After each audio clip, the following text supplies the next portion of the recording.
Hello po, good morning. Ngayon po, nandito po ako nagbili ng pandesal kay Rick and Remis po dito po sa 28 IV Upper Clarion, Zamboanga City.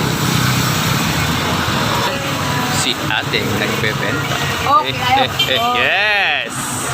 Ayan na po yung pandesal po na nabili ko kay Rick and Remis.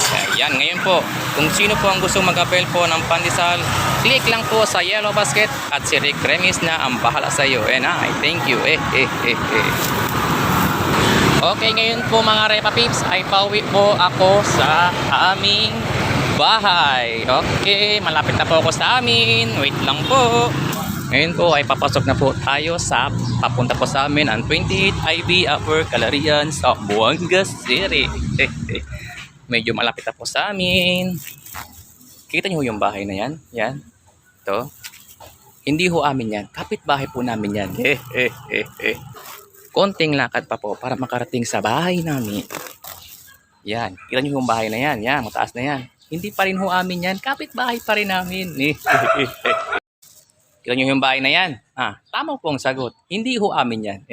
Dahil ang bahay namin ay yan. Yan, no? Maraming salamat po sa pagsubaybay. Almusal po tayo, wag pagutom. And I thank you. Bye.